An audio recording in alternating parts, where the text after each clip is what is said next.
14 अप्रैल 2023 की सुबह लगभग 9 बजे के आसपास सोशल मीडिया पर एक पोस्ट बहुत तेजी के साथ वायरल हो रहा था। वो पोस्ट न केवल हिंदुस्तान में बल्कि अलग अलग मुल्कों में भी वायरल होना शुरू हो जाता है।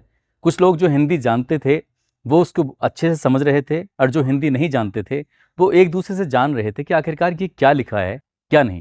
दरअसल पोस्ट के अंदर लिखा था कि हम अमन चाहते हैं, जुल्म के खिलाफ फैसला अगर जंग से हो तो जंग ही सही।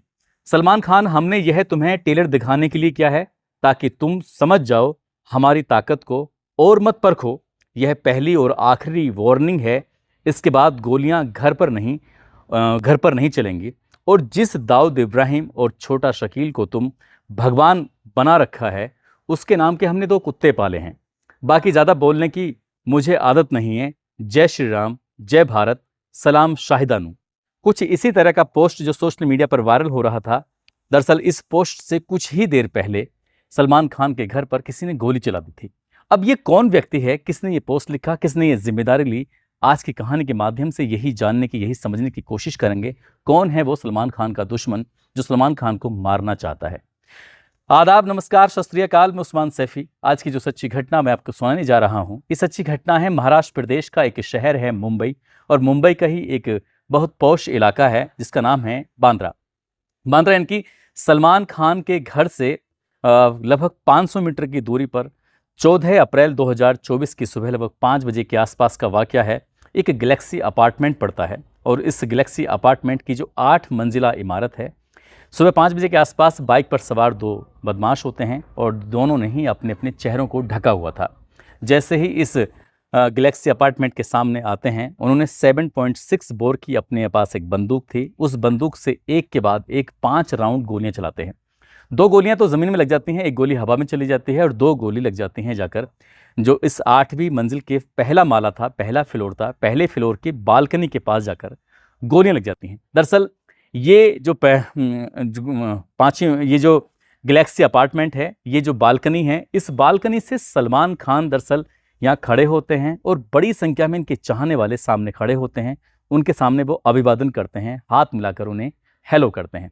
अब सलमान खान के घर पर इस तरह से गोलियां चली, शुरुआत में तो समझ नहीं पाए, क्योंकि बहुत सारे लोग घर के सो रहे थे, कुछ गार्ड जाग रहे थे।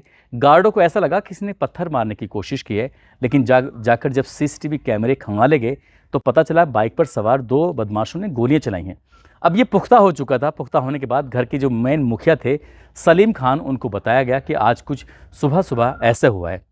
देखते ही देखते पूरे घर में हड़कंप मच जाता है। तुरंत ही सलमान खान घर के अंदर ही पहले ही माले पर जहां पर गोली चलाई गई थी, वहीं पर आराम से इत्मीनान से सोए हुए थे, उन्हें जगाया जाता है। कहा जाता है कि भाई किसी ने गोली चला दी है और बहुत खतरा है, जल्दी से आप बैठे हो जाओ। कुछ इस तरह की बातें थी। परिवार के लोगों ने आपस में मशवरा किया। मशवरा करने के बाद बांद्रा पुलिस स्टेशन में भी सूचना दी। साथ ही पुलिस कमिश्नर को ये बताया गया कि हमारे घर पर किसी ने गोलियां चला दी हैं। अब जैसे ही ये वाली बात पुलिस कमिश्नर तक पहुंचती है, तो पुलिस कमिश्नर ने आदेश किया, तुरंत ही फोर्स पहुंच जाता है। फोर्स पहुंचने के बाद अभी दिन ठीक से निकला नहीं था।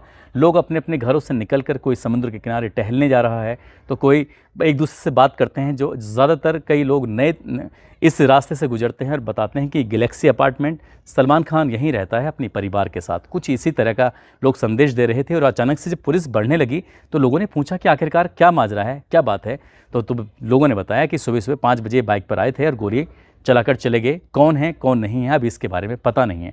बस यहाँ से सूचना लीक होती है, और सूचना लीक होते ही सोशल मीडिया पर ये वायरल होना शुरू हो जाती है। जैसे ही सोशल मीडिया पर सूचना वायरल हो रही थी, इसी बीच में मुंबई पुलिस हो, crime branch, forensic team, DCP, तमाम बड़े बड़े अधिकारी मौके पर पहुंच जाते हैं जानने के लिए कि आखिरकार माजरा क्या है और इसमें कितनी सच्चाई है।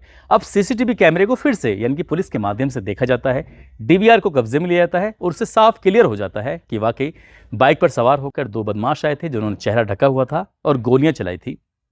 कौन है, क्या है? दरअसल कहानी शुरू होती है साल 1998 से। ये राजस्थान का एक जोधपुर एक शहर लगता है। जोधपुर में एक फिल्म की शूटिंग चल रही थी। फिल्म की शूटिंग चल रही थी हम साथ साथ हैं, और कई बड़े बड़े कलाकार इस फिल्म में काम कर रहे थे।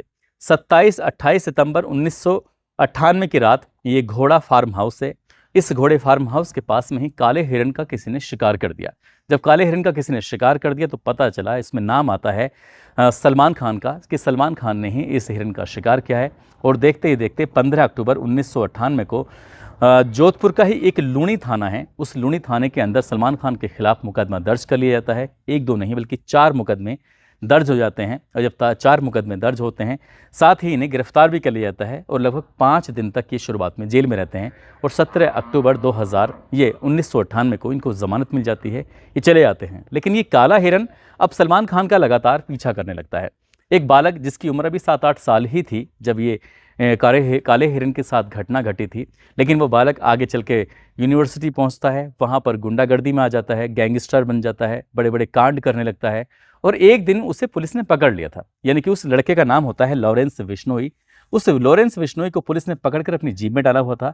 तभी किसी ने जब माइक उसके सामने लगाया तो माइक लगाने पर उसने कहा कि हम सलमान खान को मार देंगे, यानी कि उसने धमकी दी थी। और धमकी के साथ साथ उसने ये कहा था कि हम काले हिरन की पूजा करते हैं, बिश्नोई समाज उसकी पूजा पाठ करता है और सलमान खान ने ये बहुत बुरा किया है, और जब उसे मारेंगे तो घर में घुस के ही मारेंगे, और जहां कहेंगे वहां मारेंगे, जोधपुर में आएगा तो वहां मारेंगे। कुछ इस तरह की धमकी थी। वो सोशल मीडिया पर रिकॉर्ड हो गया था, यानी कि मीडिया में रिकॉर्ड हो गया था, और वो लगातार सोशल मीडिया पर गाहे बगाए कभी भी वायरल हो जाता है। जब लगातार वायरल हो जाता है तो उसके बाद फिर ये कहानी चलती रहती है। सोशल मीडिया पर जो 14 अप्रैल 2024 की सुबह लगभग 9 बजे के आसपास जो सोशल मीडिया पर एक पोस्ट वायरल हुआ था, वो अनमोल बिश्नोई का था। अनमोल बिश्नोई जो कि लॉरेंस बिश्नोई का सगा छोटा भाई है, जो कि यूएसए के कैलिफोर्निया शहर के अंदर अभी मौजूद है, यहाँ से भागा हुआ है। उसके ऊपर भी कई तरह के अपराध है। अब इसके बाद सलमान खान को किसी न किसी रूप में धमकियां मिलती रहती थी। जून 2022 का ये वाकया है। सलमान खान का जो घर है गैलेक्सी अपार्टमेंट के बीच में एक सामने बड़ा सा रोड है, और बड़े से रोड को जैसे ही पार करेंगे तो सामने एक पार्क है। अक्सर सलमान खान के पिता सलीम खान उस पार्क में टहलते हैं, और जब थक जाते हैं तो थकने के बाद वो अपनी बेंच पर आराम से बैठ जाते हैं। और जैसे वो बेंच पे बैठे हुए थे, एक सफ़ेद रंग का कागज़ था और कागज़ पर कुछ लिखा हुआ था। जैसे ही उस कागज़ को उन्होंने उठाया, उठाने के बाद पता चला कि उसमें लिखा था कि तेरा मूसा जैसा हाल कर दिया जाएगा सलमान खान। इनकी सलमान खान को सीधी सीधी धमकी थी, और वो पत्र मिल जाता है सलमान खान के पिता सलीम खान को। और जैसे सलीम खान को वो पत्र मिलता है तो वो घबरा जाते हैं। वो पत्र वहाँ किसने रखा था, किसने नहीं रखा था, इसके बारे में कुछ पता ही नहीं। बांद्रा पुलिस स्टेशन में ये सूचना दी जाती है, पुलिस की सुरक्षा बढ़ा दी जाती है, साथ ही वाई श्रेणी की सुरक्षा दी जाती है। इसमें लगभग 11 जवान पुलिस के इसमें शामिल होते हैं, और इसके साथ साथ एक बताते हैं 1 या 2 कमांडो होते हैं, 2 पीएसओ होते हैं, और 24 घंटे इनकी सुरक्षा रहती है। जब भी कभी सलमान खान की गाड़ी चलती है तो एक गाड़ी आगे एक गाड़ी पीछे, बीच में सलमान खान रहते हैं। उनकी गाड़ी भी बुलेट प्रूफ होती है। बुलेट प्रूफ गाड़ी होने के बावजूद भी कोई उन पर हमला ना कर दे, कुछ इस तरह से सुरक्षा के पुख्ता इंतजाम कर दिए जाते हैं। और ये जो पत्र मिला था वो तब मिला था जून में, जब इससे पहले 29 मई 2022 को सिद्धू मूसेवाला को, जो कि पंजाब का एक बड़ा सिंगर था, उसको थोड़ी बहुत नहीं 24 गोलियां मार के उसकी हत्या कर दी जाती है। एक तरफ तो सिद्धू मूसेवाला की हत्या कर दी जाती है, दूसरी तरफ सलमान खान के पिता सलीम खान को एक चिट्ठी मिल जाती है। जाहिर सी बात है, डर लगना तो एक अपना आप में सहज ही अंदाजा लगाया जा सकता है। लेकिन बात यहीं पर नहीं थमती। मुंबई पुलिस को एक फ़ोन पहुंचता है, ये 2023 की ही बात है, और फ़ोन पर यह कहा जाता है कि 30 अप्रैल 2023 को हम सलमान खान को मार देंगे। अब जैसे ही ये फ़ोन पहुंचता है तो ये फ़ोन करने वाला होता है कि रॉकी जोधपुर राजस्थान का रहने वाला होता है, ऐसा उसने दावा किया था मुंबई पुलिस से। मुंबई पुलिस सक्रिय हो जाती है। सक्रिय होने के बाद पता करती है कि 16 साल का लड़का है, उसने इस तरह की धमकी दी है। पुलिस इस मामले की जांच करती है, जांच तो करती है, लेकिन रिजल्ट क्या निकलता है कभी इस तरह की बातें सामने नहीं आती। अगर सामने आए तो जाहिर सी बात है कि ये थोड़ा जो डर जो फैला हुआ है इन बदमाशों का, गुंडों का, गैंगस्टर का, वो शायद इतना डर ना हो। लेकिन बात यहाँ पर नहीं थमती, बल्कि और भी आगे चलती है। सलमान खान को 3 ऑफिशियल उसकी जो मेल आईडी होती है, उस 3 मेल किए गए थे, एक के बाद एक लगातार मेल हो रहा था। और मेल करने वाला धाकड़ राम होता है, जिसने लिखा था सलमान खान अगला नंबर तेरा है, सिद्धू मूसेवाला की तरह तेरा भी वही अंजाम किया जाएगा। अब सलमान खान को इस तरह का मेल 1 बार 2 बार, तीसरी बार जब मिला तब उन्होंने पुलिस से शिकायत की। पहले से ही सुरक्षा मिली हुई थी, अब पुलिस का काम सुरक्षा देना है, सुरक्षा करना है, सरकार का काम भी यही है, तो ऐसे ही करना कराना था। लेकिन वो पहले से सुरक्षा में थे। लेकिन जैसे पता करने की कोशिश की कि आखिरकार ये जो धमकी धाकड़ राम है कौन, तो पता चला कि उसने अपने आप को राजस्थान के जोधपुर का बताया था। लेकिन जो आईपी एड्रेस निकल के आता है वो कनाडा का निकल के आता है, यानी कि विदेश का वो आईपी एड्रेस था। अब कहीं ना कहीं इनको लगता है कि हाँ वाकई कुछ ना कुछ तो गड़बड़ है। 14 मार्च और 17 मार्च 2023 को एक इंटरव्यू लिया गया था जो लॉरेंस बिश्नोई का होता है। लॉरेंस बिश्नोई का इंटरव्यू 14 और 17 मार्च 2023 को अलग अलग एक निजी टीवी चैनल पे चलाया गया था। और उसमें जेल के अंदर रहते हुए, भटिंडा की जेल के अंदर रहते हुए लॉरेंस बिश्नोई ने अपना इंटरव्यू दे दिया। जबकि बताया जाता है कि बड़ी सुरक्षा होती है, सुरक्षा के बीच कैसे मोबाइल पहुंचा, कैसे वहां पर जैमर के बीच में वो मोबाइल काम कर रहा था। और एक पत्रकार ने इंटरव्यू ले लिया और इंटरव्यू के दौरान कुछ बातचीत करते करते उसने, वही लॉरेंस बिश्नोई ने अपना जो पहला वाला राग था कि उसने कहा कि हम सलमान खान को मार देंगे, लेकिन अगर सलमान खान बचना चाहते हैं तो वो माफ़ी मांग लें, क्योंकि उन्होंने काले हिरण का जो शिकार किया है, अगर वो माफ़ी नहीं मांगेंगे तो वो तैयार रहें, हम कभी भी उन्हें मार सकते हैं। दरअसल ये काम तो लॉरेंस बिश्नोई की तरफ से चल ही रहा है। साथ ही सोशल मीडिया पर जो पोस्ट वायरल होती है, वो सोशल मीडिया पर जो, अगर आप लॉरेंस बिश्नोई साथ ही गोल्डी बराड़ जो कि इसका साथी होता है, जिसने सिद्धू मूसेवाला को मारने में अपनी पूरी जिम्मेदारी ली थी कि हमने मारा है उसको, ऐसी गोगामणि जो था उसकी हत्या कर दी जाती है, उसकी रोहित गोदारा ने जिम्मेदारी ले ली थी। तो इस जैसे ही हत्याएं होती हैं, ज़्यादा गोलियां मारी जाती हैं, गोली मारने के बाद तुरंत ही सोशल मीडिया पर पोस्ट वायरल होना शुरू हो जाता है, और वायरल जो होता है वही घूमता रहता है चारों तरफ। लेकिन क्या सचमुच लॉरेंस बिश्नोई के ही लोग करते हैं उस पोस्ट को? ये एक बड़ा सवाल होता है, क्योंकि वो सोशल मीडिया पर पोस्ट वायरल तो हो जाता है, लेकिन जब उसके बारे में अगर आप कभी भी किसी के बारे में सर्च करने की कोशिश करेंगे, यदि आपने गूगल पर जाकर या फिर फेसबुक पर जाकर रोहित गोदारा लिखा, लॉरेंस बिश्नोई लिखा, गोल्डी बराड़ लिखा या अनमोल बिश्नोई लिखा, तो वहाँ पर एक दो नहीं, बहुत सारी सैकड़ों की तादाद में फेसबुक की अलग अलग साइट निकल के आ जाएंगी, और साइट से ये कि अलग अलग लोगों के बनाए हुए अकाउंट निकल के आ जाएंगे। उसमें कई अकाउंट तो बिल्कुल मैच कर जाते हैं एक दूसरे से, लेकिन जब तक फेसबुक का लिंक नहीं मिलेगा तब तक उस आरोपी को पकड़ना बहुत मुश्किल काम है। यदि गवर्नमेंट चाहे भी, यदि पुलिस चाहे भी, और उसका लिंक ना मिल पाए, तो ये पता ही नहीं चल सकता आसानी से कि आखिरकार किसने ये पोस्ट किया है, क्या वाकई लॉरेंस बिश्नोई के लोगों ने किया है या किसी और ने किया है। लेकिन जो भी है सो है, ये गोली चलाई है। बाकी आज की तकनीक के मामले में अगर बात करें पूरे भारत की, तो दिल्ली की पुलिस नंबर 1 की स्थिति पर है। वो जो टेक्नोलॉजी के मामले में पहले कभी मुंबई का नंबर 1 हुआ करता था, लेकिन जब अब टेक्नोलॉजी बहुत आगे बढ़ चुकी है, शहर के अंदर कोई प्रवेश करता है तो हाईटेक सिटी में उसका चेहरा आ जाता है, गाड़ी का नंबर आ जाता है। वो लड़के कौन थे कि बताया जाता है 5 फुट 8 या 10 इंच के आसपास की उनकी लंबाई है, वो महाराष्ट्र के हो नहीं सकते, किसी और राज्य के हो सकते हैं।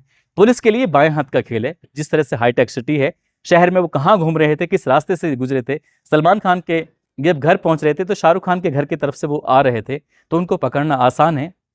और ये भी पता करना आसान है कि आखिरकार ये गोली आखिर चलवाई किसने थी। क्या उन्होंने खुद को हाईलाइट करने के लिए गोली चलवाई थी, जैसे कि सलीम खान कहते हैं कि सब कुछ ठीक है, परेशान होने की ज़रूरत नहीं है, ये गोली उन्होंने सिर्फ अपने आप को हाईलाइट करने के लिए चलाई थी। क्या वाकई हाईलाइट करने के लिए चलाई थी, या लॉरेंस बिश्नोई के ही लोगों ने ये गोली चलवाई थी? यदि लॉरेंस बिश्नोई के लोगों ने गोली चलवाई है तो जाहिर सी बात है कि बम्बई में जो फिल्म इंडस्ट्री है वहाँ पे बड़े बड़े कलाकार हैं, उन बड़े बड़े कलाकारों में सलमान खान का नंबर टॉप 3 में ही आता है, जाहिर सी बात है। अब ऐसी स्थिति में सलमान खान के घर पे गोली चला दी जाती है और किसी भी बड़े कलाकार से जाकर पैसे मांग ली जाएं, तो जाहिर सी बात है जब सलमान खान ही अपने आप को इतना डरा सा महसूस करेगा तो बाकी हीरो की तो खैर बिसात क्या है, वो चुपचाप निकाल के 1-2 करोड़ रुपये लॉरेंस बिश्नोई के नाम से किसी को भी आराम से दे सकते हैं। यही शायद जब पुलिस के अधिकारियों से हमने बातचीत करने की कोशिश की तो उन्होंने साफ साफ कहा कि लॉरेंस बिश्नोई ये सिर्फ और सिर्फ लोगों में दहशत फैलाने के लिए और इस तरह से अपना रुतबा बढ़ाने के लिए, ताकि वो किसी अन्य से रंगदारी मांगे या पैसे मांगे तो आराम से उससे हासिल हो जाए, कुछ इसी तरह का अंदाज़ा है। जितनी सुरक्षा व्यवस्था के बीच सलमान खान रहते हैं, उन पर कोई हाथ डाले ऐसा कोई आसान काम नहीं है। दोस्तों, इस पूरे घटनाक्रम को सुनाने का उद्देश्य किसी को परेशान करना नहीं है, किसी का दिल दुखाना नहीं है, बल्कि आपको जागरूक करना है, आपको सचेत करना है और पुलिस को ये भी बताना है कि अपना काम जल्द से जल्द ईमानदारी से करें। तो जाहिर सी बात है ये कौन है इसके पीछे, इसका पता चलना चाहिए, ताकि सलमान खान के जो फैंस हैं, जो परेशान हैं, उनकी परेशानी दूर हो और सलमान खान के जो अंदर डर बैठा हुआ है वो भी शायद बताते हैं ऐसा। अब वो कितना है या नहीं है हम तो कह नहीं सकते, लेकिन जाहिर सी बात है मौत से हर किसी को डर लगता है। दोस्तों, जाते जाते शाहजहाँपुर के रहने वाले विमलेश कुमार हैं और नंदनी सोनी, आज इनका जन्मदिन है। इनको जन्मदिन की ढेरों सारी शुभकामनाएं, बहुत बहुत मुबारकबाद। आप सब लोग अपना ख्याल रखें, सुरक्षित रहें। जय हिंद, जय भारत।